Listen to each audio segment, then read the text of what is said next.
नमस्कार, आदाब। Crime petrol Dastak में आप सभी का स्वागत है। आज हम आपको दिखा रहे हैं पुणे में हुए एक रीसेंट केस का दूसरा और आखिरी भाग। एक retired police officer Surendra Prajapati की बेटी दिव्या की मौत रहस्य में घिरी थी।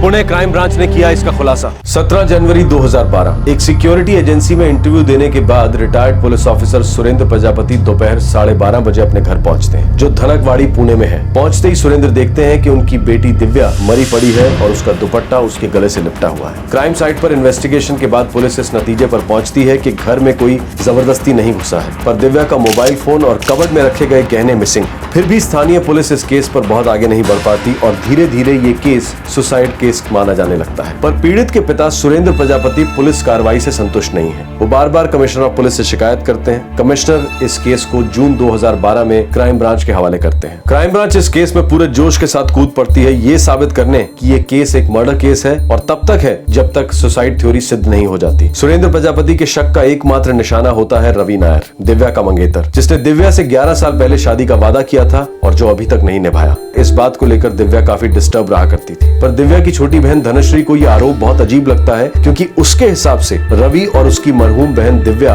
एक दूसरे से सच्चा और गहरा प्रेम करते थे। पर धनश्री का पति वसंत दामले, जो फिल्म इंडस्ट्री में लाइट सप्लाई करता है, वो क्राइम ब्रांच से कहता है कि उसके ससुर सुरेंद्र प्रजापति ने बातों बातों में दिव्या की परेशानी 2-4 बार उसके साथ शेयर की थी। रवि नायर LAP केरला को बिलोंग करता है और दुबई में नौकरी करता है। इससे पहले कि क्राइम ब्रांच रवि तक पहुंचे, वो सुरेंद्र प्रजापति की पत्नी और दिव्या की मां मीनाक्षी से मिलते हैं। हैरत की बात यह होती है कि मीनाक्षी ने 2 साल पहले 2010 में सुरेंद्र के साथ अपनी शादी को खारिज किया था और अपनी मां के साथ अलग रह रही थी। उसने अलग होने का फैसला शादीशुदा जिंदगी के 44 सालों बाद किया था। कड़वाहट से भरी मीनाक्षी क्राइम ब्रांच को बताती है कि सुरेंद्र प्रजापति एक क्रूर और निर्दयी इंसान है, जिसने उसे हद से ज्यादा टॉर्चर किया था। मीनाक्षी ने प्रण लिया होता है कि वो सुरेंद्र का चेहरा कभी नहीं देखेगी, इसीलिए वो अपनी बड़ी बेटी दिव्या के अंतिम संस्कार में नहीं आती। पुलिस उससे सख्त पूछताछ करती है और जानना चाहती है कि क्या मीनाक्षी का दिव्या की मौत में कोई हाथ है। मीनाक्षी आरोप सुनकर टूट जाती है। कहती है कि उसने अपने पति के जाने बिना पुणे और मुंबई में 2 प्रॉपर्टीज खरीदी थी। जब वो सुरेंद्र को छोड़कर निकल आई थी तो उसने वो दोनों प्रॉपर्टीज अपनी बेटियों के नाम कर दी। वो दिव्या की याद में रोती है और पुलिस के आरोपों का खंडन करती है। पर सुरेंद्र प्रजापति का सर्विस रिकॉर्ड बिल्कुल क्लीन होता है, जो ये साबित करता है कि वो एक अच्छा पुलिस ऑफिसर था। अब क्राइम ब्रांच LAP पहुंचती है रवि से मिलने, जो दुबई से छुट्टी लेकर घर आया हुआ है। रवि खुलासा करता है कि उसने छुट्टी शादी करने के लिए ली थी। वो और दिव्या जून 2012 में शादी करने वाला, तो दिव्या के पिता प्रजापति ने उसका डटकर विरोध किया था। पर आखिरकार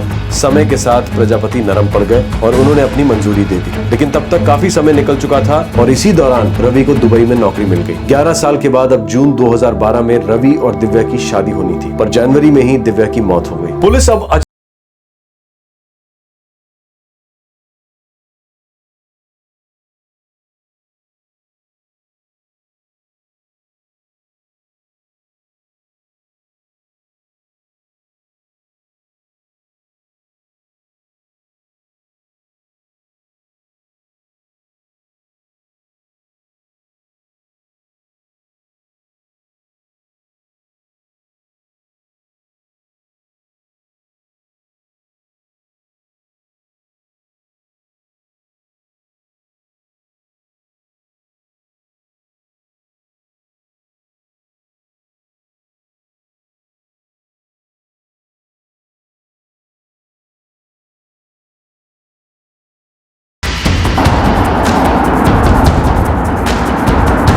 पुणे से फोन गायब हो गया और कोल्हापुर पहुंच गया। राघव, पता करो इस प्रजापति फैमिली का कोल्हापुर से क्या कनेक्शन है। Yes sir.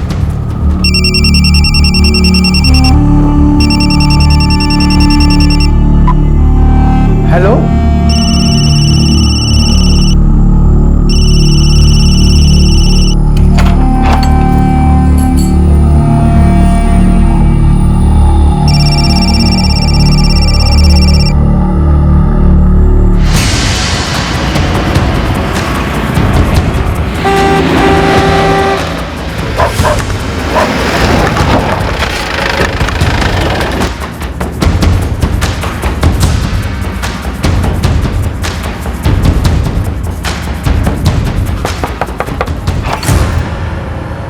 जी मंसूर को बुलाओ।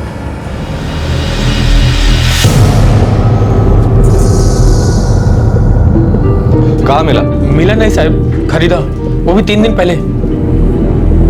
कहाँ से? दुकान से साहब, मार्केट में मोबाइल की दुकान है ना, वहां से। चल ले चल वहां।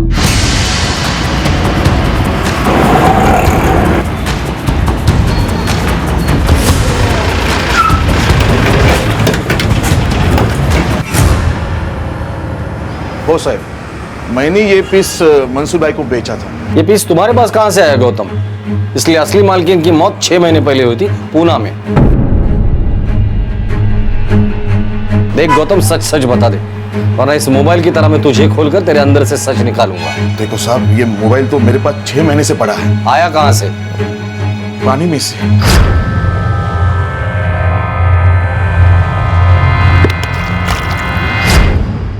पूरा डिब्बा हो गया था साहब, पूरा सर्किट बदलना पड़ा। 6 महीने से मैं रोज इस मोबाइल से कुछ ना कुछ कीड़ा करता रहा, एकदम ब्रांड न्यू बना डाला। फिर 2 हफ्ते में चालू हो गया साहब। फिर तूने ये मंसूर को बेच दिया? मंसूर भाई को पसंद आया, मैंने बोला ठीक है, अभी इतनी मेहनत की है, 4 पैसे आएंगे, तो मैंने पीस इसे बेच दिया। साहब मुझे इसके बारे में कुछ नहीं पता था, पसंद आया मैंने खरीद डाला। गौतम, ये फोन खुद पानी में से तैरकर तुम्हारे पास आया था क्या? सुनील ने इसे पानी में से निकाला और 150 रुपए में मुझे बेचा। ये सुनील कौन है? सुनील शेवड़े साहब, यही बाजू के चाल में रहता है।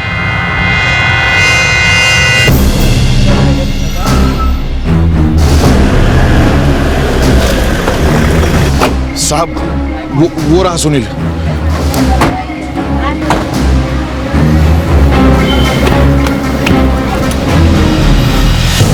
कहाँ मिला? अरे खरं काय ते सांग बाबा, सच बोल। अरे पुणे में किसी मरी हुई औरत का फोन है। ये मुझे पंचगंगा में मिला साहब। पंचगंगा नदी? हो साहब। सच बता दे, वरना उसी नदी में डुबा दूंगा तुझे। आई शपथ साहब, मैं और चाली के लड़के नदी पे हर दिन जाते। उधर पास ही में एक फेमस मंदिर है, उधर ऊपर ब्रिज पे से भक्त लोग नीचे नदी में चढ़ावा फूल बिल सब फेंकते।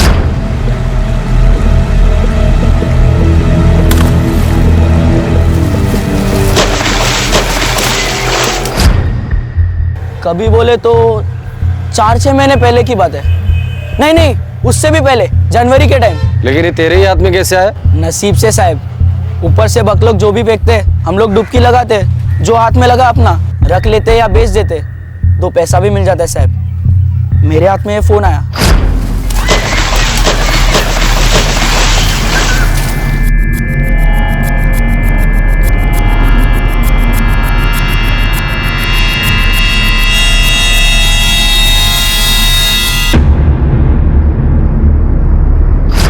मैंने इसी को प्रसाद समझ लिया और रख लिया साहब।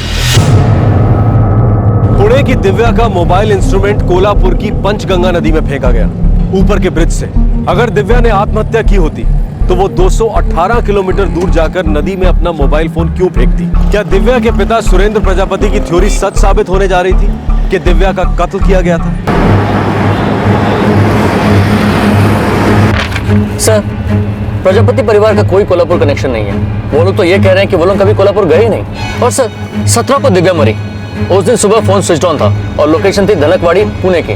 दोपहर मौत के बाद फोन स्विच ऑफ हो गया। राघव, ये सिर्फ एक मर्डर नहीं है, एक वेल प्लान षड्यंत्र है, और इस षड्यंत्र का मुख्य निशाना हम लोग हैं। ये सारी प्लानिंग हमें गुमराह करने के लिए की गई है। सर, वैसे भी सुरेंद्र प्रजापति शुरू से ही कह रहे हैं कि ये एक सुसाइड नहीं मर्डर है।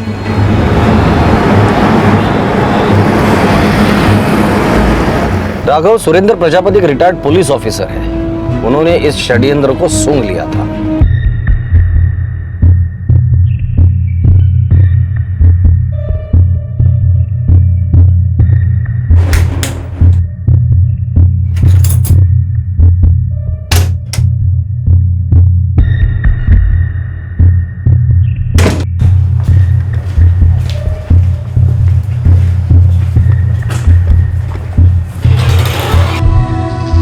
प्रजापति साहब, दिव्या के केस में कुछ सुराग हमारे हाथ में लगे हैं। क्या सुराग, मुझे बताओ। सॉरी, अब तो जानते हैं कि हम सुराग ऐसे किसी को डिस्क्लोज नहीं कर सकते। हाँ हाँ जानता हूँ, पर आप अब तो मान रहे हो ना कि मेरी बेटी का मर्डर हुआ है। देखिए, सही वक्त पर सारी चीजें आपके सामने रख दी जाएगी।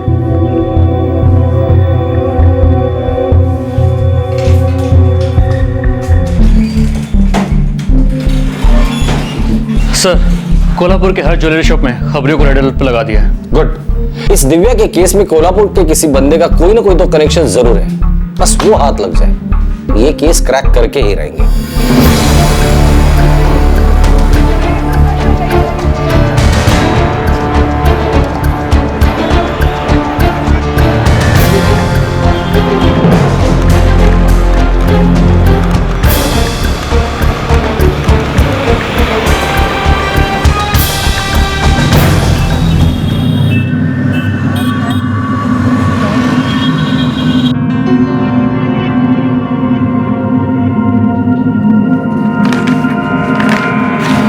मीनाक्षी जी, ये आपकी प्रॉपर्टी के कागजात हैं, इस पे यहाँ पे साइन कर दीजिए।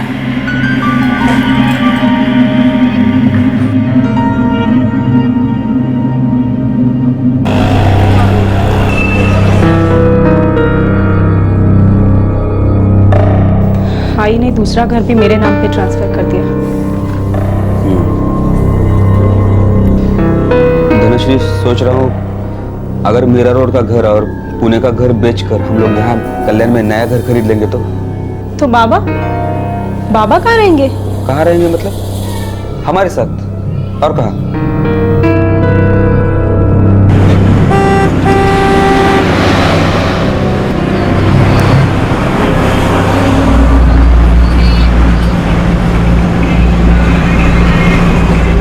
मेरी मीनाक्षी तुमसे नहीं मिलना चाहती।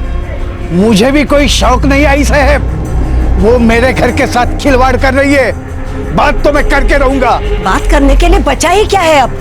एक बात समझ लो, वो घर तुम्हें कभी नहीं मिलेगा। मेरा घर मुझे नहीं मिलेगा? मेरे साथ फ्रॉड किया, मेरी मेहनत की कमाई से घर खरीदा, पर नाम खुद का दिखा, जॉइंट नाम से नहीं खरीदा। अभी इस उम्र में मेरे हाथ में क्या आया? कुछ नहीं। मैं कैसे जीऊंगा? तुमने कभी किसी को जीने दिया? अब तुम जियो या मरो, मुझे कोई फर्क नहीं पड़ता। तेरी तो धोखा फोन से तुझा, अगर मेरी मीनाक्षी को हाथ भी लगाया, चल निकल।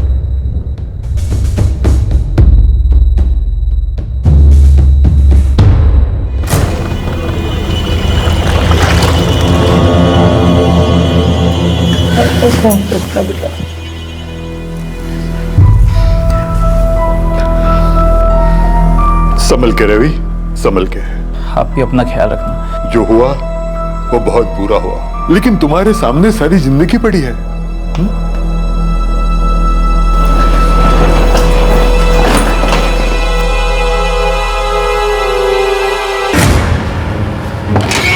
सर, कोल्हापुर से कोई लीड नहीं मिल रही। पुणे से चोरी हुए गहने भी वहां बिकने नहीं गए, और ना ही किसी पेशेवर हत्यारे की कोई इन्वॉल्वमेंट है।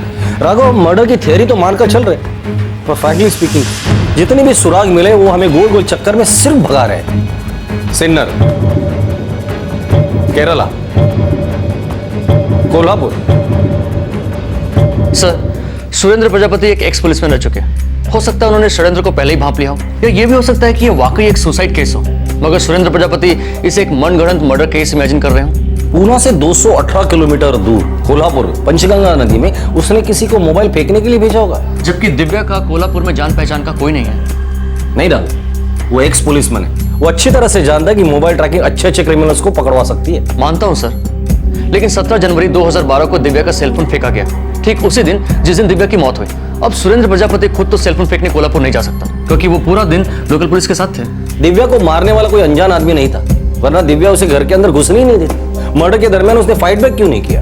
सर, मान लीजिए उसने खुदकुशी की हो, मगर क्यों सर? रवि और दिव्या तो शादी करने वाले थे, पूरे 11 साल के लंबे इंतजार के बाद। राघव, ये केस मतलब गुगली और बाउंसर दोनों एक साथ है। सर, सोच रहा हूँ कि धनकवाड़ी में दिव्या के पड़ोसियों के सेलफोन रिकॉर्ड चेक किए जाए, क्या पता कुछ हाथ लग जाए। व्हेरी गुड राघव, आपल्याला सगळे प्रयत्न करायला पाहिजे।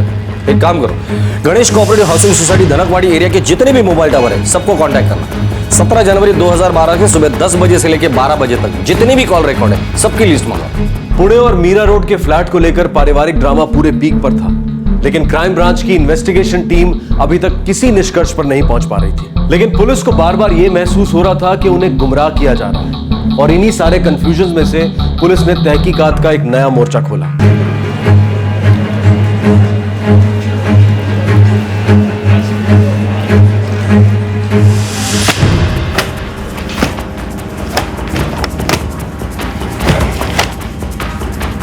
सर, 17 जनवरी 2012 को सुबह 10 से 12 बजे के बीच गणेश सोसाइटी धनकवाड़ी से 1,74,000 कॉल्स किए गए। कोई बात नहीं, चलो घास के बोरी में से सुई ढूंढते हैं।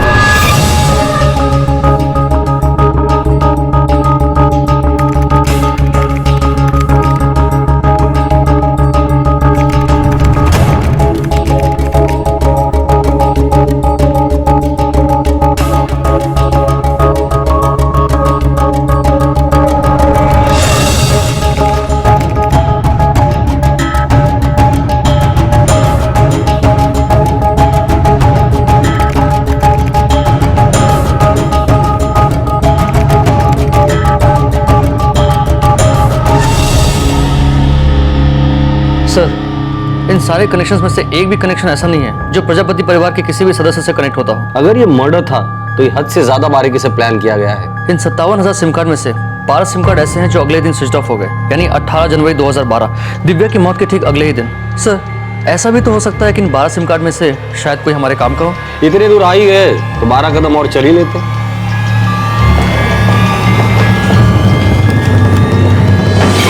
उन 12 सिम कार्ड में से 11 लोगों की सेलफोन कंपनी से हमारी बात हुई है। या तो फोन डैमेज है या सिम, लेकिन एक सिम अजीब है। क्यों? ये सिम 17 जनवरी 2012 को ही स्विच ऑन हुआ और 17 तारीख को ही स्विच ऑफ हुआ। किसी से कोई बात नहीं हुई, ना कोई इनकमिंग कॉल ना कोई आउटगोइंग कॉल, बस 6 एसएमएस हुए हैं 17 जनवरी को ही सुबह 6 से 9:30 बजे के बीच। सिर्फ मैसेजेस? यस सर, सिर्फ एसएमएस। किसने भेजे थे? दिव्या प्रजापति ने। सिर्फ SMS messages? Yes sir, Divya Prajapati ने भेजे। किस नंबर पर भेजे हैं और किसे भेजे हैं ये तो पता चल सकता है, लेकिन मैसेज में क्या था इसका रिकॉर्ड सेलफोन कंपनीज नहीं रखती, प्राइवेसी रूल के खिलाफ है। दिव्या प्रजापति के सेल से इस सिम पर 6 मैसेजेस भेजे गए थे और उसी दिन दिव्या की मौत हो गई थी। किसके नाम पर है ये सिम कार्ड? दिनेश दामले, कल्याण से खरीदा गया सर। ये दिनेश कोई अजनबी नहीं है, दिव्या की बहन धनश्री के पति वसंत दामले का भाई है। दादा, कुछ हुआ क्या? जब होगा बोलूंगा तुझे, बार बार वही बात पूछना नहीं। बोला ना तेरे को? ये सिम कार्ड 17 जनवरी को सुबह 11:30 बजे स्विच ऑफ हो गया, लेकिन दिनेश दामले का मोबाइल नंबर 45677688 17 जनवरी को ना तो धनकवाड़ी में मौजूद था और ना ही कोल्हापुर में, जहां दिव्या का सेलफोन नदी में फेंका गया था। और सर, जहां दिव्या का सेलफोन नदी में फेंका गया वहीं दिनेश के मोबाइल की सेलफोन लोकेशन कल्याण दिखा रही है। मर्डर के लिए हद से ज्यादा परफेक्ट प्लानिंग की है, पर है तो मर्डर ही। राघव, ये कंफर्म मर्डर ही है। अरे साहब, काहीतरी सांगा ना, क्या हुआ साहब? कुछ तो बोलो साहब, क्या हुआ? जो भी बोलना है वो तू बोलेगा दिनेश दामले। गाड़ी बढ़ा लो इसे। अरे साहब, मेरी बात तो सुनिए।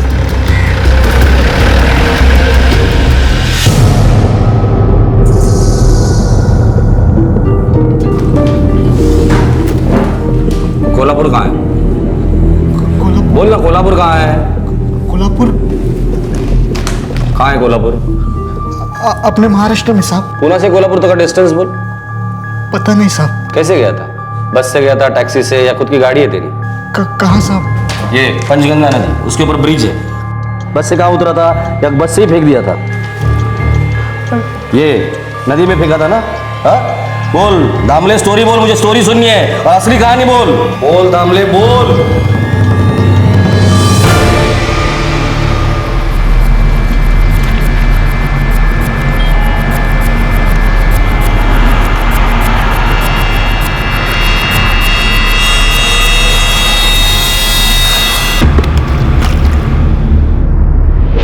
बस से उतरा था साहब और नदी में फेंक दिया। नदी में क्यों?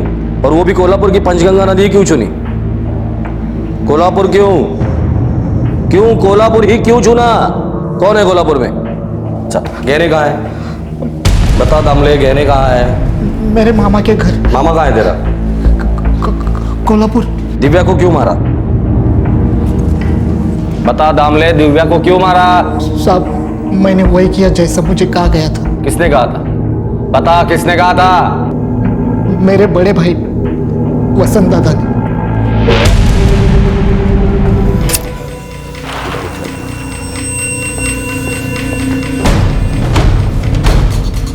चल चल। क्या हुआ साहब?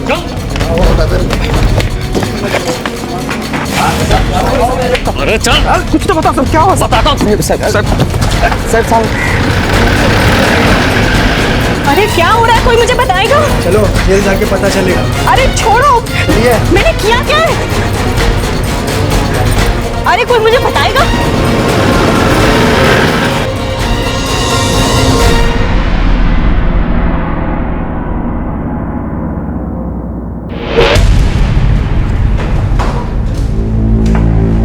अपने आप से बोलेगा या बुलवाने का इंतजाम करूं?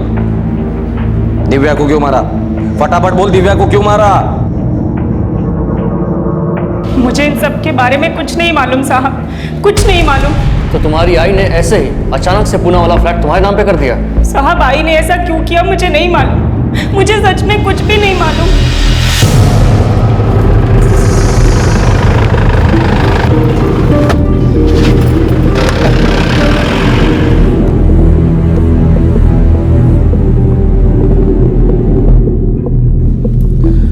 तूने दिव्या को इसलिए मारा था कि उसका फ्लैट पूरा का पूरा तेरे बीवी के नाम हो जाए, मतलब तेरे नाम हो जाए, राइट?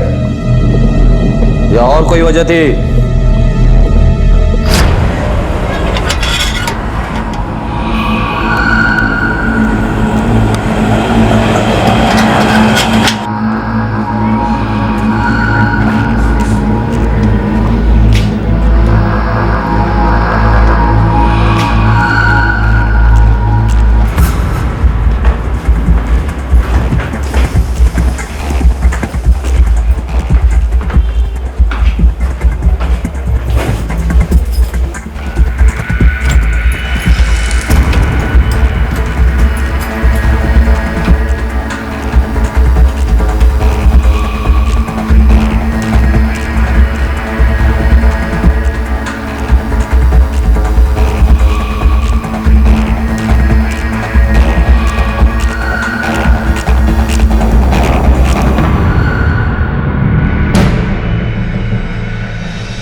संजीत और दिनेश भाई आप अंदर कैसे आए?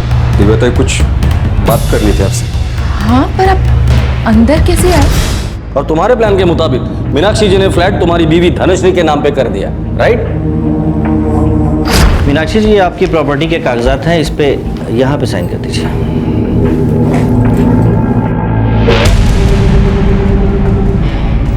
आई ने दूसरा घर भी मेरे नाम पे ट्रांसफर कर दिया।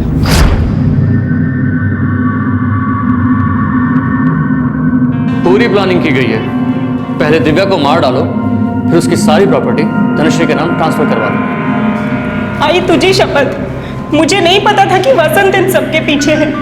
मैंने तुझे घर दे दिया था ना, क्यों धनश्री? आई देवा शपथ, मैं सपने में भी नहीं सोच सकती थी कि वसंत दिव्या ताई को मार डालेगा। आई मेरा विश्वास कर, मुझे कुछ नहीं पता था। धनश्री को इसके बारे में कुछ आइडिया नहीं है कि हम लोगों ने क्या किया ऐसा। सच में उसे कुछ नहीं मालूम। ये सारा कांड तुम दो भाइयों ने मिलके किया? प्लानिंग सारी मेरी थी साहब, सिर्फ मेरी। नहीं नहीं नहीं, ऐसा हो ही नहीं सकता। इतनी अकल तो तेरे में है ही नहीं। सच बता, और कौन शामिल था इसमें? मीनाक्षी प्रजापति, रवि नायर या और कोई था? जल्दी बोलो।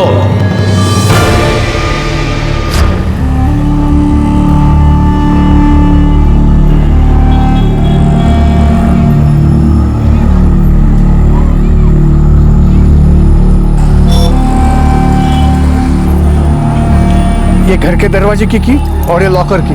उसका मोबाइल लेने मत भूलना, उस पे सारे एसएमएस होंगे। नहीं भूलेंगे। अपने मोबाइल साथ में नहीं ले ना? नहीं, आपने जैसे कहा था वैसे मुंबई में ही छोड़ दिए। ठीक है, चलो निकलो, खत्म कर दो किस्सा।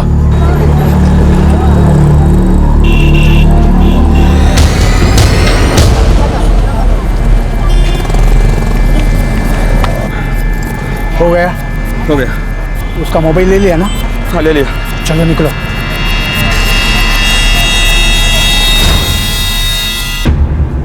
पूना आने से पहले तक हम सिर्फ एसएमएस से कांटेक्ट में थे साहब। नया सिम लिया था साहब इस काम के लिए। मेरे ससुर प्रजापति साहब दिव्या के मोबाइल से रिप्लाई करते थे। उन्होंने बोल कर रखा था कि फोन कॉल बिल्कुल मत करना।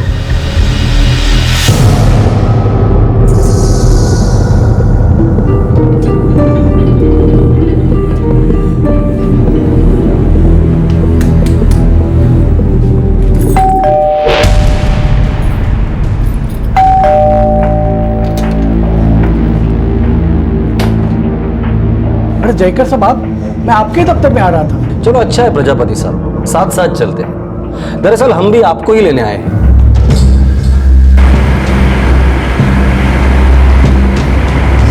कुछ पता चला? इन्वेस्टिगेशन कहां तक पहुंची? बहुत आगे तक पहुंचे प्रजापति साहब, बहुत आगे तक। प्रजापति साहब, आपने अगर जोर नहीं दिया होता ना तो ये केस कभी सॉल्व ही नहीं होता। एक सुसाइड केस बनकर रह जाता बंद फाइलों में। मतलब ये मर्डर केस है, राइट? पकड़ो उस रवि नायर को। प्रजापति साहब, एक कहावत है, आदमी ढिंडोरा तब पीटता है जब वो चाहता है कि लोगों का ध्यान उसकी तरफ जाए, या फिर तब वो दूसरी किसी आवाज को दबाना चाहता है। क्या मतलब?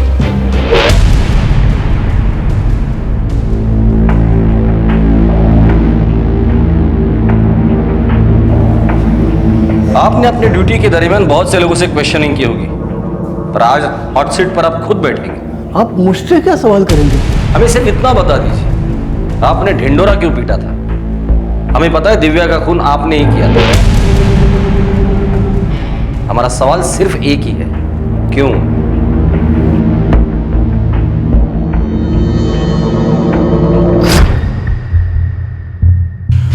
वो रवि आया था। सुना है जून की डेट फिक्स हो रही है। पूरे 11 साल के बाद शादी कर रहा है दिव्या से, छुट्टी भी लेने वाला है।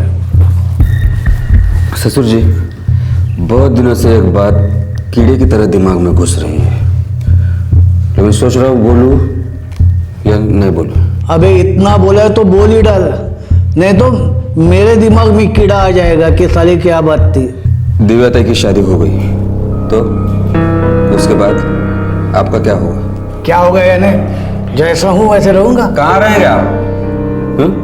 कहाँ रहेंगे? सासू माँ ने पहले ही फ्लैट दिव्या ताई के नाम कर दिया है। वो रवि जैसे ही एंट्री लेगा आपको किक मारेगा, किक, और आप सीधे सड़क पे आके गिरोगे। आपका पैकअप। वैसे भी दिव्या ताई सासू माँ की हालत के लिए आपको फुलटू जिम्मेदार समझती है। साली कैसी फैमिली मिली है मुझे। मेरी पत्नी मीनाक्षी ने मेरे पीठ में छुरा खोपा, 2 प्रॉपर्टीज कर दी सिर्फ अपने नाम पर। और अब वो दिव्या आपको बेघर करने पे उतावली हो रही है। मतलब ये आपके आपस का मामला है, हाँ? लेकिन आप बराबर से सोच लीजिए ससुर जी, अब इस उम्र में आपके खुद के घर में हक से रहने के बजाय कहाँ आप ठोकरे खाते फिर हो ससुर जी? 40 साल के पुलिस सर्विस के बाद मेरे हाथ में क्या था? बीबी मुझे छोड़कर चली गई, बेटियां मुझसे नफरत करती थी, और मेरे नाम पर तो कुछ भी नहीं था। सर छुपाने के लिए छप्पड़ नहीं था, और सब लोग मुझसे ऐसे पेश आते थे जैसे मुझ पर एहसान कर रहे हैं। आप यहाँ रहते आए हैं, आप आगे भी यहीं रहेंगे बाबा? ये घर मेरी कमाई से खरीदा गया है, इस पर मेरा नाम होना चाहिए। अगर ऐसा ही है बाबा, तो फिर आप मुझे एक बात बताइए, आई ने आपके नाम पे ये घर क्यों नहीं किया? क्यों मेरे नाम पे ट्रांसफर किए? उसने चीटिंग की है, धोखा दिया है मुझे। नहीं बाबा, आप सच सुन सकते हैं तो सुनिए। आप शराबी हैं, लोगों को जानवरों की तरह मारते हैं। अगर आई आपके नाम ये घर कर देती ना, तो आप उसको और हम दोनों को घर के बाहर निकाल सकते थे। मैं इतना बड़ा राक्षस हूँ तो क्यों रहती है मेरे साथ? क्यों नहीं चली गई अपने आई के साथ? चली जाती,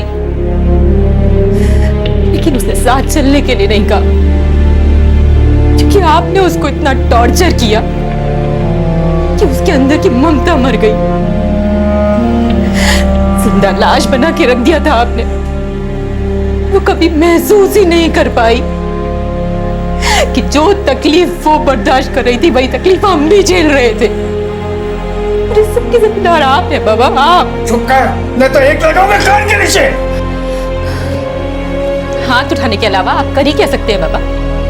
देखा जाए तो मुझे और धनुश्री को भी आप ही की तरह होना चाहिए, बदतमीज और बेशरम। लेकिन मैंने मेरे खून की गंध को बाहर निकाल दिया है, जो मुझे आपके हिस्से से मिली थी।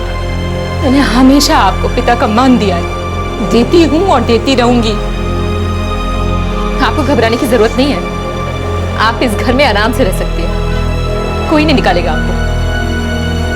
लेकिन ये घर मैं आपके नाम नहीं करूंगी। कचरा कर दिया मेरा, इज्जत का फलूदा बना दिया मेरे। 40 साल की पुलिस ड्यूटी में लोग मेरे सामने थर थर कांपते थे।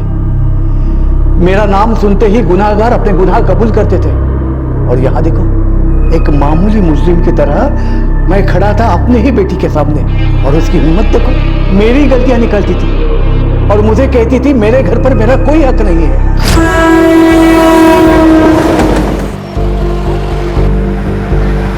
दिव्या घर मेरे नाम पर कभी नहीं करेगी वसंत। मैंने आपको बोला था ससुर जी, दिव्या आपको एक दिन घर से निकाल देगी, बोला था ना। उसका ब्रेन वॉश हुआ है, वो अपनी आई और खुद की लाइफ में हो रही बुराई का बिल आपके ऊपर में फाड़ रही है। शायला, आपके हाँ कहने के बावजूद वो रवि उसको लटका के रखा है और उसका इल्जाम भी आपके ऊपर लगा रही है। ये भी कोई बात हुई ससुर जी? साला समझ में नहीं आता, करूं तो क्या करूं इस दिव्या का।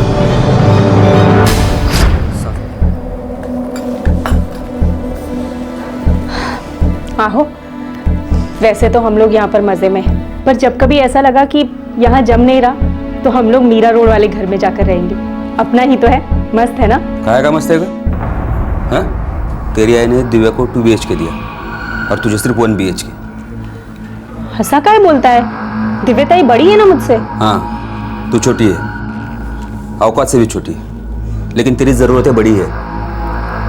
उसका वो रवि दुबई में सर्विस करता है, बड़े बड़े नोट छापता है। अपने पास क्या है? 2 BHK मिलता है तो कुछ सुकून मिलता है। बस मुझे इस बारे में और कोई बात नहीं करनी। आई ने जो कुछ भी दिया है सही दिया है और सोच समझ कर दिया है। अब दुनिया इधर की उधर हो जाए, मैं ना आई से झगड़ा करूंगी ना ताई से। तेरे इसी अंधे प्यार का फायदा उठाया उन्होंने, तेरी आई और ताई ने। कुछ भी मत बोलते जाइए। मैं, आई और ताई, हमारे रिश्ते को आप कभी समझ ही नहीं सकोगे। बाबा का सालों का दर्द हम सब ने मिलकर सहा है। उस दर्द की डोर से बंधे हुए हैं हम। कोई भी हमारे रिश्ते में फूट नहीं डाल सकता।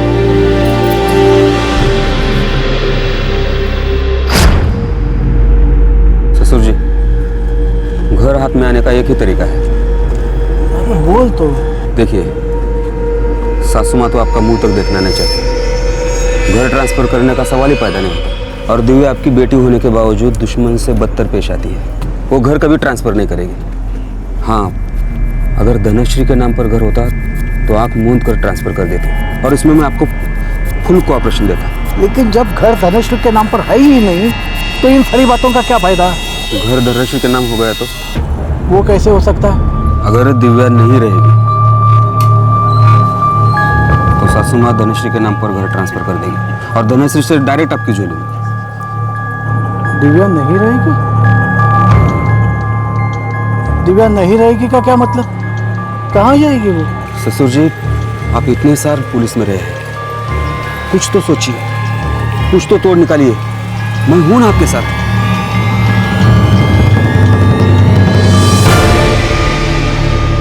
फुल प्रूफ प्लान बनाया था, मानना पड़ेगा प्रजापति जी।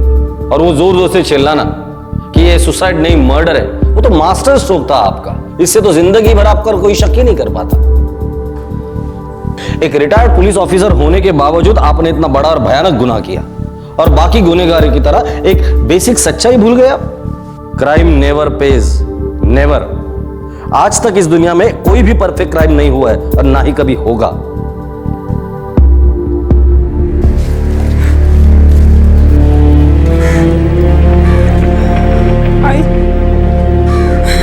आई तुझे दिव्या ताई को अपने साथ ले जाना चाहिए था।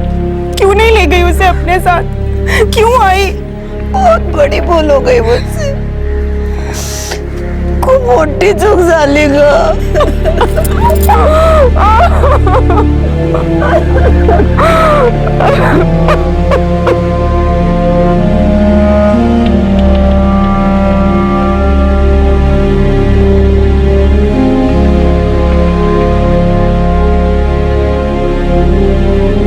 मैंने जून में 2 महीने की छुट्टी ली है। डेट तुम फिक्स कर लेना, बाकी का सब काम मैं फिक्स कर लूंगा। अच्छा, हनीमून पे कहाँ जाएंगे? केरला मत बोलना प्लीज।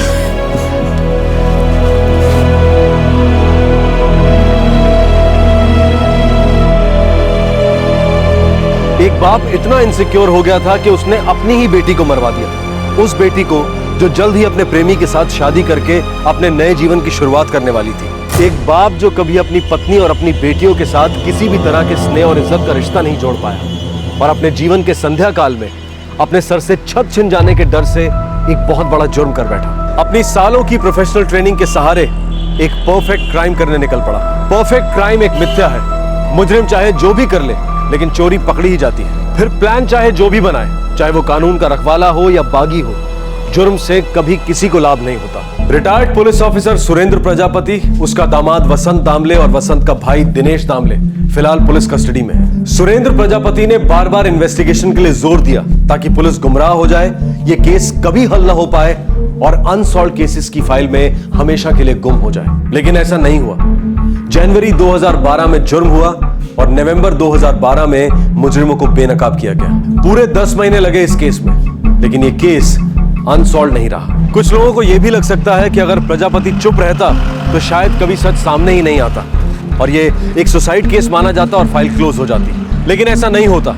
इस केस का डूबा हुआ सुराग दिव्या का मोबाइल फोन कभी ना कभी एक्टिवेट होता और ये सारा का सारा षड्यंत्र अपने आप सामने आ जाता। जी नहीं, हम नियति के चमत्कारों की बात नहीं कर रहे हैं, हम दिव्य शक्तियों द्वारा न्याय करने की बात भी नहीं कर रहे हैं। हम बात कर रहे हैं जीवन के एक मूलभूत नियम की। मुजरिम अपने जुर्म को लाख छुपाने की कोशिश करे, मिटाने की कोशिश करे, लेकिन जुर्म की निशानियां, उसके धब्बे मिटाए नहीं मिटते। वो मुजरिम के दरवाजे पर दस्तक देने पहुंच ही जाते हैं। आपसे फिर मुलाकात होगी क्राइम पेट्रोल दस्तक में एक और नए केस के साथ। अंग्रेजी में कहावत है, dust thou art, to dust returnest, अर्थात हम मिट्टी के बने हैं और मिट्टी में ही समा जाएंगे। और इसी काल अवधि में जीवित रहता है इंसान का सारा प्यार और सारी नफरत।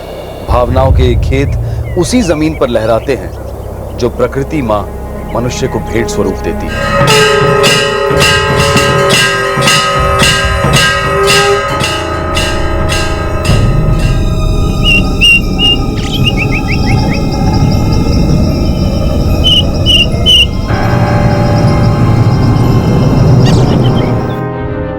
जिसका पति 3 महीने से गायब हो, वो सब्र कैसे कर सकता है इंस्पेक्टर? हम हर मुमकिन कोशिश कर रहे हैं माधुरी जी, और हमें यकीन है कि हम गोविंद राजपूत को ट्रेस कर ही लेंगे।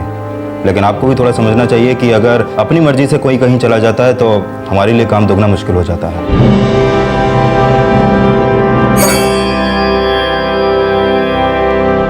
उत्तर मुंबई के बोरीवली इलाके का निवासी आकाश वर्मा साल 2008 से गायब था। उसी इलाके का एक और निवासी गोविंद राजपूत भी सन 2010 से गायब था। दोनों मिसिंग फाइलें 2012 तक जो की त्यों पड़ी रही। दोनों मिसिंग व्यक्तियों की कोई खबर नहीं थी। दोनों के लापता होने की दस्तक अभी गूंजनी बाकी थी।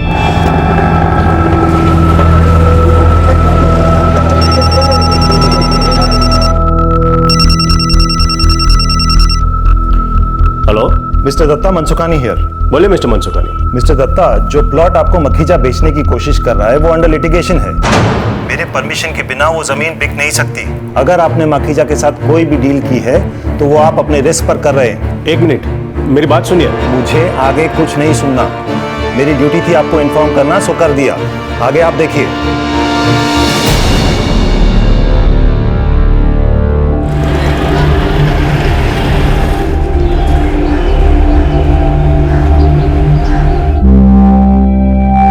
संभल के जाना और बड़ौदा पहुंचते ही फोन करना। सबसे पहले फोन, समझ गए? हाँ हाँ, मैं सबसे पहले फोन करूंगी और मम्मी जी की चिंता बिल्कुल मत कीजिएगा। और मम्मी, आप शादी अटेंड करके तुरंत वापस आना, एक्सटेंड मत करना। हाँ चारू, देखो, एक तो ये नया घर है, मैं और सुनील 2-4 दिन बाहर खाकर एडजस्ट कर लेंगे, उससे ज्यादा नहीं होगा भाई। क्यों? अच्छा बाबा, एक्सटेंड नहीं करूंगी। और सुनिए, फ्लैट के रेनोवेशन का पूरा ध्यान रखिएगा। ओके। ठीक है? और मैंने शैलेश भाई को ग्रेनाइट के कुछ सैंपल्स दिए हुए हैं, ध्यान दीजिएगा कहीं पे पलटा हुआ ग्रेनाइट ना लगा दे। जी मैडम। पक्का ना? पूरा ध्यान दीजिएगा फ्लैट पे। ओके मैडम, और कुछ नहीं, बस चले। माफ। चलो, अपना ध्यान रखना। हाँ, bye. Bye, C you.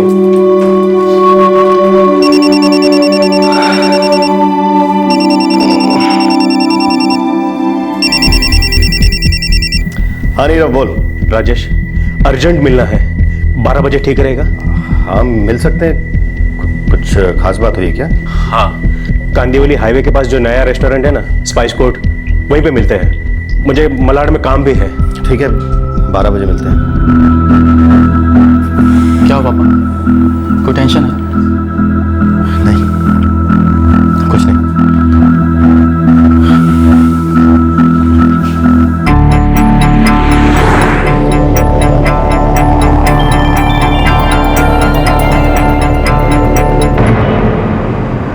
Makhija वाली डील कैंसिल ही समझ लगा मुझे। जमीन कोर्ट के लफड़े में है ना? हाँ, तो अब मैं गिरीश से बात करता हूँ, वो कोई ना कोई तोड़ जरूर निकालेगा।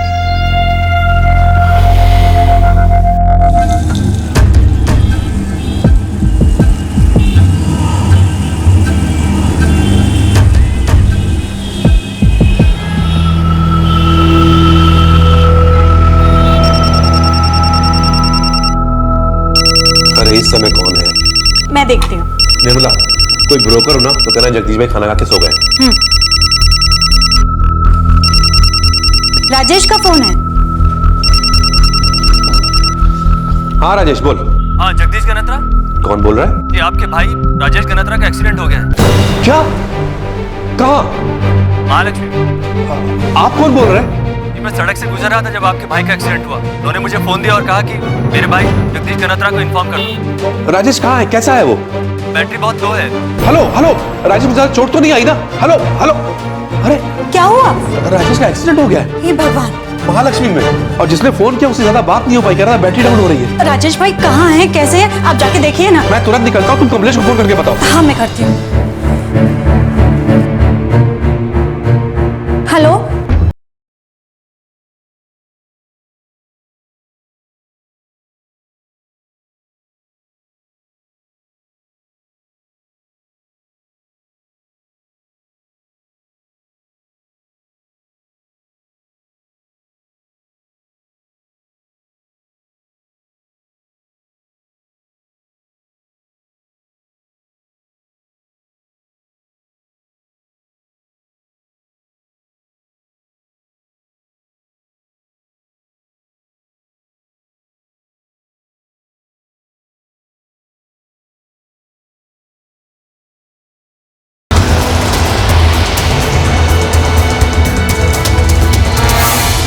मैंने Jaslok, Bhatia, J J, Balaji, saint George सभी हॉस्पिटल चेक किए, कहीं कुछ नहीं मिला।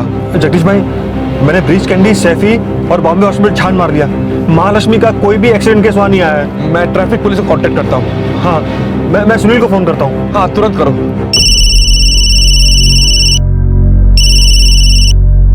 हाँ कमलेश काका। सुन सुनील, एक बैड न्यूज है। तेरे पापा का एक्सीडेंट हो गया है। एक्सीडेंट? कहाँ पे? कुछ सीरियस तो नहीं ना? अभी कुछ पता नहीं सुनील। जगदीश काका को तेरे पापा के सेल से फोन आया था कि महालक्ष्मी में उनका एक्सीडेंट हो गया है। किस हॉस्पिटल में है? वही तो पता नहीं चला सुनील। पूरे इलाके के सारे हॉस्पिटल चेक कर लिया हमने, कहीं पे भी उनका दाखिला नहीं हुआ। लेकिन फोन किसने किया था? कोई रास्ते का आदमी था। तेरे पापा ने उसे जगदीश भैया को फोन करने बोला। पापा ने मुझे फोन क्यों नहीं किया? पता नहीं सुनील बेटा, मैं बस ये जानना चाहता हूँ कि तेरे पापा सुबह कहाँ निकले थे। मुझे नहीं पता काका। सवेरे मम्मी, दादी और श्वेता वडोदरा के लिए निकले। उसके थोड़ी देर के बाद 11 साढ़े 11 बजे पापा भी घर से निकले। मुझसे कुछ नहीं बोले वो।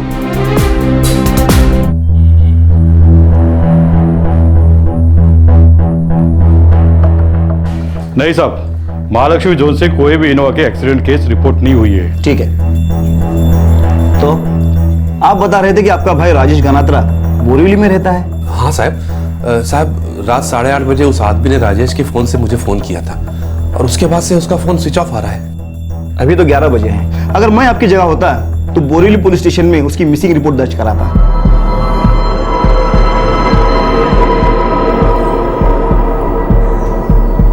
राजेश गणात्रा मेरा छोटा भाई, जौहरी है और रियल एस्टेट डेवलपर भी।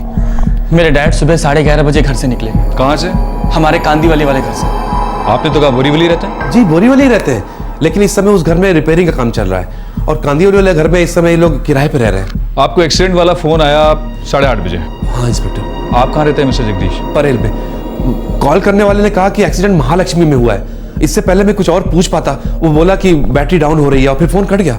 फिर मैंने अपने छोटे भाई कमलेश को फोन किया।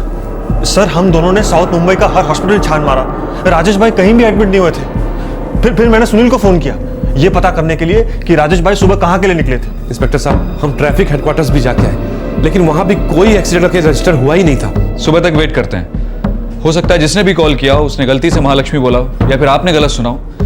हम लोग भी पता लगाते हैं, शायद किसी और इलाके के हॉस्पिटल में हो। और हाँ, राजेश गनात्रा की एक तस्वीर लगेगी आइडेंटिफिकेशन के लिए। 29 अप्रैल 2012 ऐसा लग रहा था कि जौहरी और real estate developer Rajesh Ganatra का एक्सीडेंट हो गया है, पर उसके भाई और उसके परिवार वालों को उसका कोई पता नहीं मिल रहा था। और इस एक्सीडेंट की खबर राह चलते एक आदमी ने राजेश के मोबाइल फोन से ही दी थी। एक्सीडेंट की सुबह घर से निकलते वक्त राजेश किसी टेंशन में था। एक जमीन की डील को लेकर परेशानी चल रही थी। इस जमीन की डील ने दस्तक दी राजेश के गुमशुदा होने की, पर इस हादसे के असली इशारे सालों पहले दिए गए थे।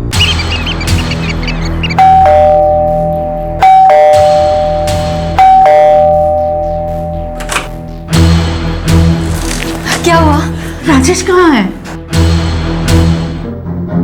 मम्मी आप लोग यहीं रुको, मैं पुलिस स्टेशन जा रहा हूँ। जगदीश काका और कमलेश काका वहीं आ रहे हैं। लेकिन घर से निकलते वक्त तेरे पापा ने कुछ तो बोला होगा ना? नहीं मम्मी कुछ नहीं बोले, बस थोड़े टेंशन में लग रहे थे। क्या हुआ पापा, कोई टेंशन है?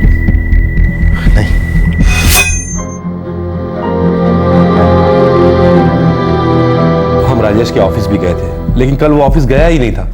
तुम तो कह रहे थे कि घर से निकलने से पहले तुम्हारे पिताजी को कोई फोन आया था। हाँ सर, मुझे लगता है वो उनके पार्टनर नीरव दत्ता का फोन था। सर, राजेश गनात्रा का सेल फोन अभी भी स्विच ऑफ है।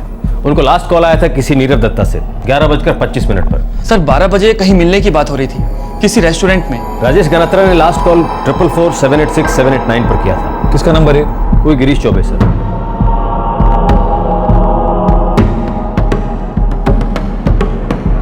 नीरव दत्ता को लाओ। सर।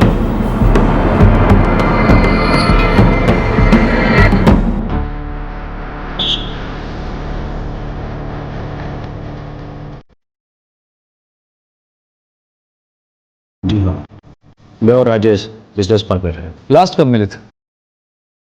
कल दोपहर को 12 बजे स्पाइस कोर्ट में मिले थे। कौन सा स्पाइस कोर्ट? वो कांदीवली हाईवे वाला? जी हाँ इंस्पेक्टर। लेकिन बात क्या है, राजेश ठीक तो है ना? हमें पता नहीं मिस्टर दत्ता। कल राजेश के भाई जगदीश को किसी ने फोन किया राजेश के मोबाइल से कि उसका एक्सीडेंट हो गया, लेकिन राजेश किसी भी हॉस्पिटल में एडमिट नहीं है। ट्रैफिक पुलिस में कोई एक्सीडेंट का केस नहीं आया। राजेश का फोन तब से स्विच ऑफ। इन शॉर्ट, आपका बिजनेस पार्टनर राजेश गनात्रा इस वक्त में से है। और ये जो एक्सीडेंट वाला एंगल है बहुत मुझे झूठा लगा। मिस्टर दत्ता, राजेश जब घर से निकला तो थोड़ा टेंशन में था। आप बता सकते हैं क्या बात हो सकती?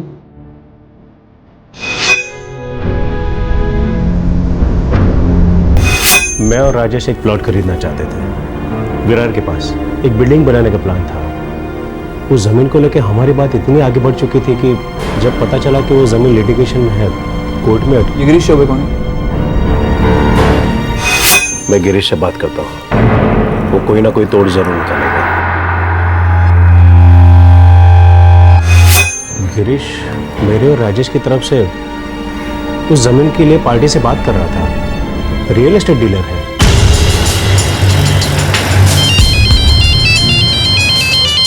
जी, कल मिला था मैं राजेश भाई से करीब 12:30 बजे। क्या? जी जी, मैं आता हूँ अभी तुरंत। सुशील, मैं पुलिस स्टेशन होके आ रहा हूँ, तू यहाँ संभाल।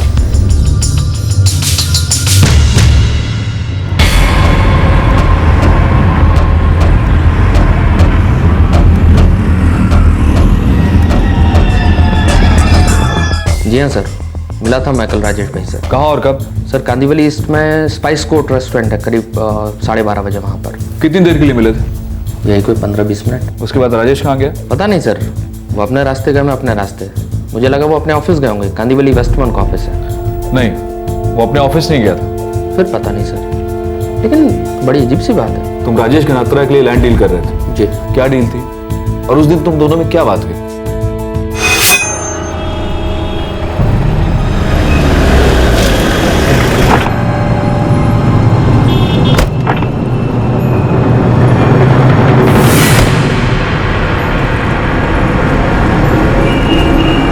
राजेश भाई, वो जमीन सोना है, सोना हर डेवलपर की आंख में। लेकिन अब लिटिगेशन में है तो हम क्या कर सकते हैं? गिरीश, यार तुझे नहीं पता था इसके बारे में? कितना सारा टाइम लगा दिया इस प्रोजेक्ट पर, कितने सारे प्लान्स बनाए हमने। अगर पता होता तो वो जमीन दिखाता ही क्यों मैं आपको? मेरा भी तो टाइम खोटी हुआ ना। सर 50 एकड़ जमीन है विरार से 10 मिनट की दूरी पर। मैंने राजेश भाई और नीरव भाई को वो जमीन दिखाई थी, दोनों को बहुत पसंद आई थी। मुझे लगा डील फाइनल हो जाएगी, सबका फायदा होगा। लेकिन सर आखिरी मोमेंट पे मालूम पड़ा कि ज़मीन क्लियर नहीं है, कुछ कोर्ट में मामला है, सबका मूड ऑफ हो गया। लेकिन राजेश भाई का कुछ ज़्यादा हो गया। छोटे से छोटा ब्रोकर भी पान की दुकान किसी को दिखाता है तो उसके पहले पेपर चेक करता है, और तुमने 50 एकड़ जमीन बिना पेपर चेक किए दिखा दी। मानता हूँ सर, यहाँ चूक हो गई। लेकिन सर बड़ी पार्टी थी, बोले बेचना है, सब कुछ फाइनल हो गया सर, डील होने ही वाली थी। लेकिन अचानक दूसरी पार्टी ने नीरव भाई को फ़ोन कर दिया और उनसे बोला कि मामला कोर्ट में है, कोर्ट जाना पड़ेगा वगैरह वगैरह। सर इस बात पूरा मामला फुस हो गया। मुझे बहुत डर लग रहा है। मैं कह रही हूँ कि बात ना कुछ और ही है। 2 दिन हो गए, मुझे तो लगता है कि हमारे राजेश को किसी ने किडनैप किया होगा।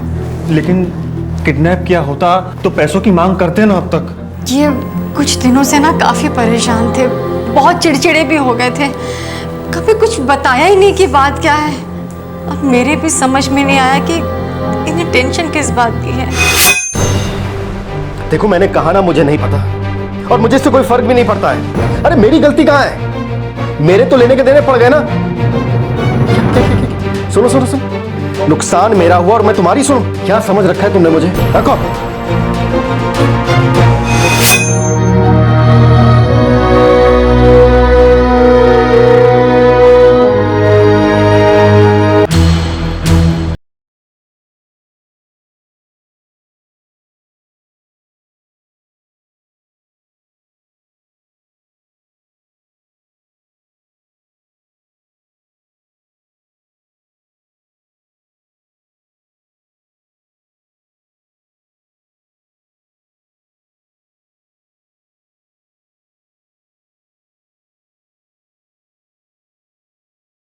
वो तो गैर कानूनी हो जाता ना। इंस्पेक्टर, मुझे भी उतना ही मालूम था जितना राजेश को। हम लोग साथ में डील करते थे, पार्टनर्स थे। मेरी समझ में ये नहीं आ रहा कि आप फालतू में मुझ पे क्यों शक कर रहे हो। हम किसी पे शक नहीं कर रहे हैं मिस्टर दत्ता, सिर्फ पूछताछ कर रहे हैं। हम ये जानने की कोशिश कर रहे हैं कि राजेश गनात्रा कहाँ है, या फिर उनके साथ क्या हुआ है या क्या किया गया है। सेलफोन अभी भी स्विच ऑफ ही है सर, और अनट्रेसेबल भी। और हाँ सर, राजेश गनात्रा की वाइफ चारुलता गनात्रा से भी बात हुई। उन्होंने कहा कि कुछ दिनों से वो टेंशन में थे, उन्हें शक है कि शायद किडनैपिंग हुई होगी। ना ना, किडनैपिंग का केस होता तो अब तक रैंसम कॉल आ जाती। एक डील होते होते रह गई, इसमें किडनैपिंग का एंगल कहाँ से आने लगा? बोलकर स्टोरी कुछ और ही है। कोई असली कहानी छुपाकर दूसरी कहानी पेश कर रहा है। कौन है और क्यों कर रहा है, ये हम पता लगाएंगे।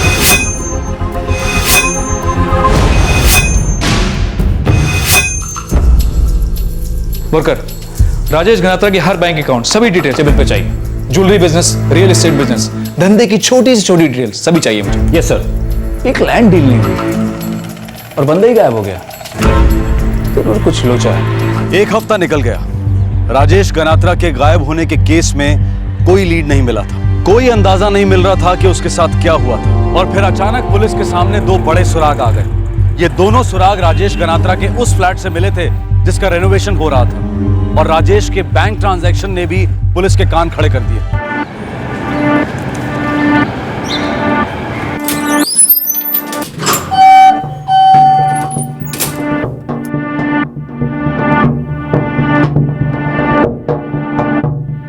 सतबीर, मेरे को लकड़ी का काम शाम तक पूरा चाहिए, और तू उसको ठीक से मिला ना। बात कर रहा है। अरे चारू भाभी, राजेश भाई का कुछ पता चला? नहीं सहेश भाई, अभी तक कुछ पता नहीं चला।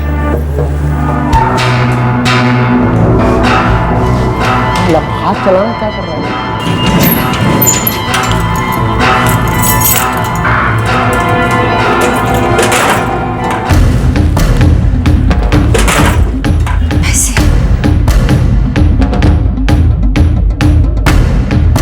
भाभी, आप कैसी बात कर रही हैं?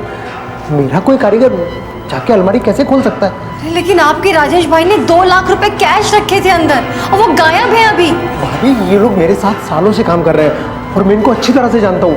ये लोग ऐसा काम नहीं कर सकते। आपको कोई गलतफहमी हुई होगी। क्या 29 अप्रैल रात 10:30 बजे राजेश गनात्रा ने अपना क्रेडिट कार्ड यूज किया? हाँ इंस्पेक्टर साहब, उसका बैंक का ट्रांजैक्शन तो यही दिखा रहा है। लेकिन जगदीश भाई, शाम 8:30 बजे एक आदमी राजेश के मोबाइल से आपको फोन करता है कि राजेश का एक्सीडेंट हो गया, और 2 घंटे बाद उसका क्रेडिट कार्ड इस्तेमाल किया जाता है। वही तो, आप देखिए ना, आप खुद देखिए।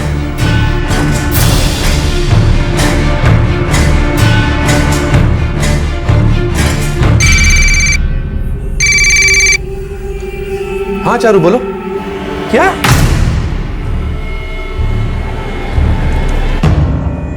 सर, ना कबर्ड जबरदस्ती खोला गया है और ना ही लॉकर।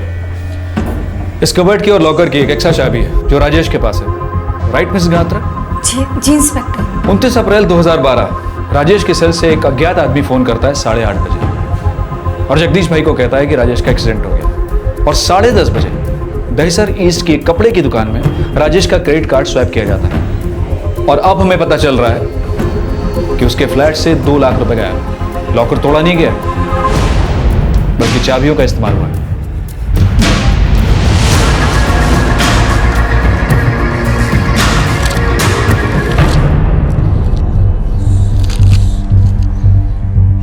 ये तो राजेश गनात्रा का नाम लिखा है। साहब मैं ड्यूटी पे नहीं था, नाइट ड्यूटी वाला था। राधे श्याम। तो राधे श्याम को हाजिर करो फौरन। सर, कोई गेम खेल रहा है और राजेश की जान खतरे में हो सकती है। उसका सेल फोन इस्तेमाल होता है, उसका क्रेडिट कार्ड इस्तेमाल होता है, उसके लॉकर की चाबियां भी इस्तेमाल होती हैं। ऐसा गेम कौन खेल सकता है जगदीश भाई? इंस्पेक्टर साहब, अगर मेरे पति यहाँ पर आए होते तो वो रजिस्टर में अपना नाम क्यों लिखते, वो भी अपने ही फ्लैट में आने के लिए?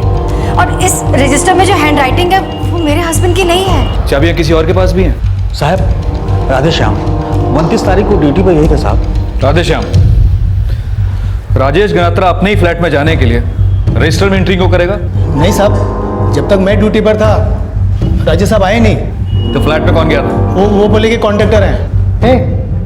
क्या क्या क्या बकवास कर रहा है? कॉन्ट्रैक्टर तो मैं हूँ साहब। उस दिन रात को मैं नहीं आया था। अब ये झूठ बोला, झूठ क्यों बोल रहा है? नहीं साहब, ये साहब नहीं थे, वो कोई और था। कौन था? वो साहब, वो साहब कहाँ जाना है? 301। 301 में तो काम चल रहा है और घर के लोग सब बाहर गए हैं। जानता हूँ बे, मेरे ही आदमी काम कर रहे हैं। मैं कॉन्ट्रैक्टर हूँ, देखने आया हूँ कितना काम हुआ और कितना बाकी है। ठीक है साहब, एंट्री कर दो।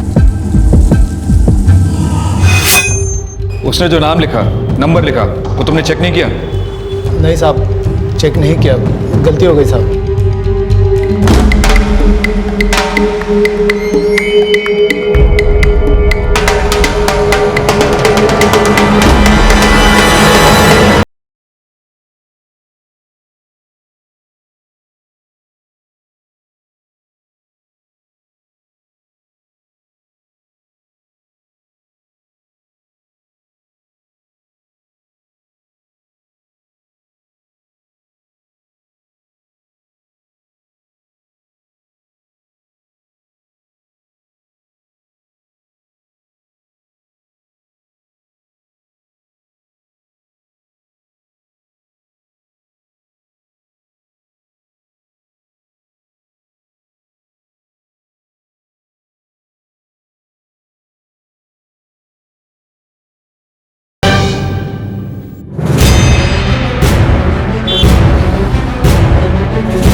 सीसीटीवी कैमरा नहीं है आपकी दुकान में? सर अभी कुछ दिन पहले ऑर्डर्स दिए थे, अभी इंस्टॉलेशन होना बाकी है। पिछले 4 सालों से हम लोग सभी दुकानदारों को बार बार कह रहे हैं कि सीसीटीवी कैमरास लगवाइए, सीसीटीवी कैमरास लगवाइए, लेकिन आप लोग सीरियसली लेते नहीं। सेल्समैन था रविचंद्र जी, बुलाइए। 29 अप्रैल 2012 रात 10:30 बजे एक आदमी ने 6 शर्ट खरीदी थी, तब तुम काउंटर पे थे? हाँ सर, मुझे क्लियर याद है, उस आदमी ने 6 शर्ट लिए थे। वो आदमी याद है? हाँ साहब, मुझे क्लियर याद है। सर ये देखिए, एकदम फर्स्ट क्लास मटेरियल है, आप पे बहुत मस्त लगेगा। ये पैक कर दे। सर एक नया रेंज है, आप पे बहुत सूट करेगा। अबे ओ, तूने सुना मैंने क्या बोला? बस यही शर्ट पैक कर दे और कुछ नहीं चाहिए मुझे। Okay sir. सर मुझे वो आदमी इसलिए याद है क्योंकि आज तक इतने जल्दी 6 शर्ट किसी ने नहीं खरीदे थे।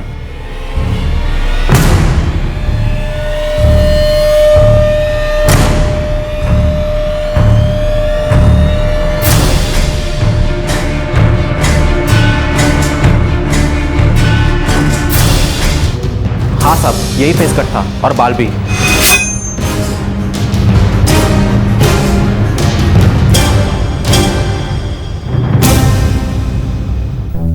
तू जा, जरूरत पड़ेगी दोबारा बुलाएंगे। ठीक है साहब। इसी आदमी के पास राजेश का क्रेडिट कार्ड था और लॉकर की चाबियां भी।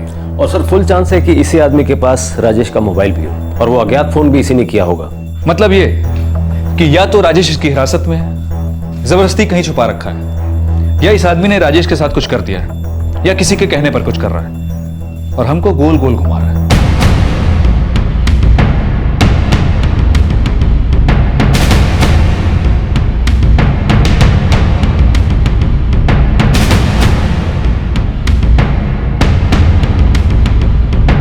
और राजेश खुद भी तो ऐसा करवा सकता है सर। हम लोगों ने जिन जिन लोगों को क्वेश्चन किया है सबकी जन्म कुंडली निकलवाओ और इस स्केच को सारे पुलिस स्टेशन सर्कुलेट करवा दो।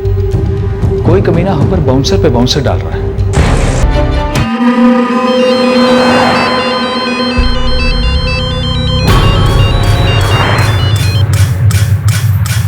केस ठंडा होने तक मुंबई से निकल ले।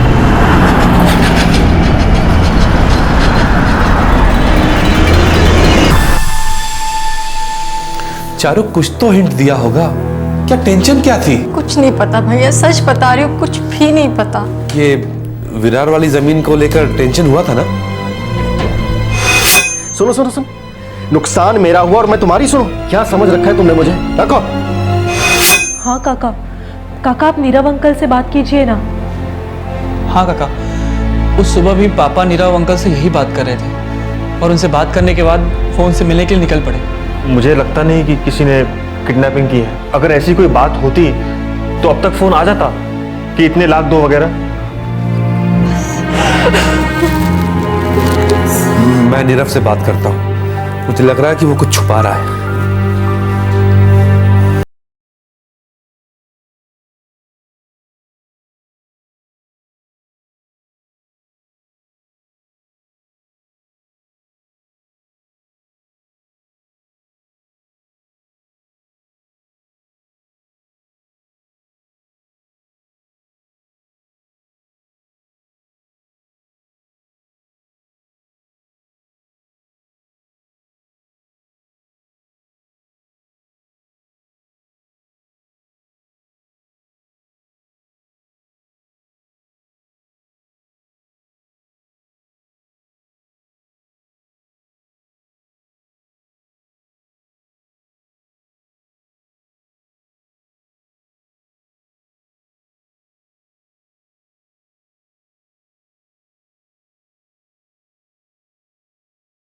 ठीक है नीरव, ठीक है, हम सब परेशान थे इसलिए बस तुमसे पूछ रहे थे।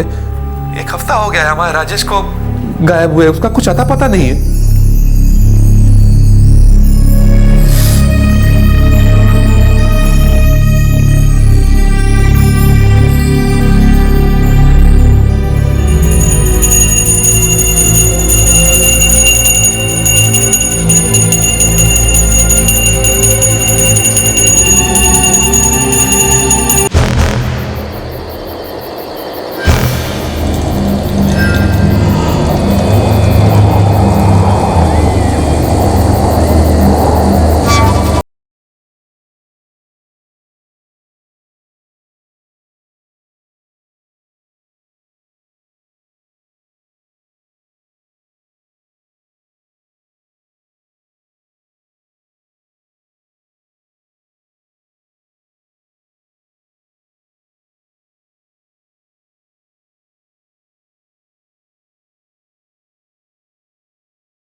पार्टनर बन गया। गिरीश शो में इसकी फिल्मी स्टोरी है सर। ये उत्तर प्रदेश को बिलोंग करता है। 22-23 साल पहले मुंबई आया, शुरुआत की भाड़े का ऑटो चलाकर। उसके बाद धीरे धीरे ये किसी प्रॉपर्टी ब्रोकर का असिस्टेंट बन गया, फिर ब्रोकर बन गया। करते करते वो नॉर्थ मुंबई की रियल एस्टेट बिजनेस का सबसे बड़ा प्लेयर बन गया। यहाँ भी शुरुआत की फ्लैट और दुकान को किराए पर चढ़ाने से। अब तो बड़े बड़े बिल्डर्स के साथ उठता बैठता है, प्रॉपर्टी की डीलिंग्स करता है, करोड़ों में खेलता है। प्रॉपर्टी डील्स में सब कुछ सीधा नहीं होता बोलकर हम सब जानते हैं। गिरीश जिस जमीन का सौदा राजेश और नीरव के साथ कर रहा था वो भी करोड़ों की थी सर। वो लिटिगेशन में थी, कोर्ट में 2 पार्टियां उस पर लड़ रही थी। सर मनसुखानी का पार्टनर मखीजा आया था प्रस्ताव लेकर कि जमीन बेचनी है, ग्राहक ढूंढो। सच कहूँ सर, मुझे मालूम था कि मामला कोर्ट में है, लेकिन मखीजा बोला कि अगर एक बार बोली लगेगी तो Mansukhani out of court settlement करेगा। सर इसी भरोसे मैंने राजेश भाई और नीरव भाई को जमीन दिखाई। दोनों को कुछ बड़ा करना था और मनसुखानी ने टांग अड़ा दी। सर अपनी लाइन में ऐसा होता है, जब किसी को ऑफर किया गया पैसा पसंद नहीं आता, मन नहीं भरता या और पैसा चाहिए तो किसी भी बात पर आ जाते हैं और डील कैंसिल कर देते हैं। राजेश गनात्रा इस लाइन में 4 साल से, उसने भी ऐसा होता देखा होगा पहले, ये लास्ट मिनट पे डील कैंसिल होना। जरूर देखा होगा सर, यही बात तो अपन को समझ में नहीं आई। एक डील कैंसिल हो गई तो इतना परेशान काहे हुए राजेश भाई? और सच कहूँ साहब तो 29 तारीख को जब मैं राजेश भाई से मिला था, जिस दिन से वो गायब है, उस दिन वो किसी भी परेशानी में नहीं लग रहे थे। मेरे रोज की तरह उनसे बात हुई।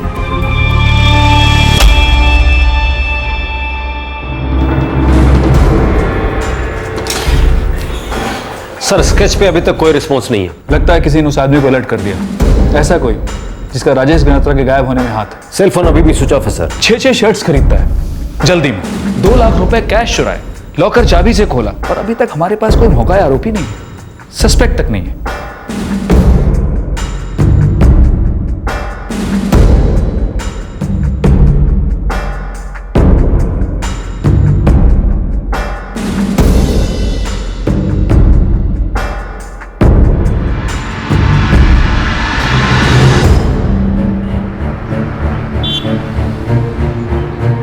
कमिश्नर साहब, 1 महीना हो गया है, हमारा भाई राजेश अब तक गायब है। और अब बोरीवली पुलिस स्टेशन की मिसिंग फाइल्स में हमारे भाई का केस दफन होकर रह गया। सर उसका क्रेडिट कार्ड यूज हुआ है, उसके लॉकर की चाबी यूज हुई है, लॉकर से कैश गायब है। लेकिन सर इसका यह मतलब नहीं कि राजेश खुद से कहीं चला गया है। सर वो इस तरह का आदमी है ही नहीं। सर कुछ अर्जेंट बेसिस पे करवा दीजिए, हो सकता है हमारे भाई की जान खतरे में हो। सर इस केस में इन्वॉल्व सभी लोगों के पिटारे इस फाइल में हैं। सारे पिटारे खोलो और सभी की एक एक डिटेल माइक्रोस्कोप के नीचे डाल दो। फर्स्ट थिंग, राजेश गनात्रा 1 महीने से मिसिंग है और अभी तक कोई फिरौती का कॉल नहीं आया, मतलब उसका किडनैप नहीं हुआ। Kidnapping is ruled out. Second possibility है वो खुद कहीं चला गया, लेकिन सवाल यह है वो खुद कहीं क्यों जाएगा, और ये बहुत बड़ा सवाल है। तीसरी पॉसिबिलिटी है कि कोई बहुत पुरानी दुश्मनी या बिल्कुल नई दुश्मनी जो अभी तक किसी की पकड़ में नहीं आई है। सर शायद कोई प्रेशर में था, कोई ब्लैकमेल, कुछ भी हो सकता है, लेकिन जो भी है उसका कोई एक तगड़ा सुराग इस फाइल में है। कोई एक शख्स है जो झूठ बोल रहा है, जो कुछ छुपा रहा है, कुछ दबा रहा है। एक बार पिटारे का सही ढक्कन खुलेगा तो सच्चाई स्प्रिंग की तरह उछल के बाहर आएगी।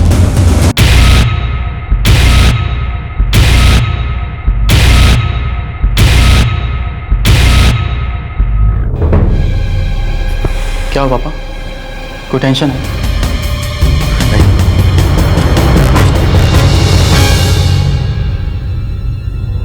राजेश गनात्रा कहां था? क्या उसका गुमशुदा होना उन 2 मिसिंग केसेस के साथ लिंक था जो 2008 और 2010 में हुए थे?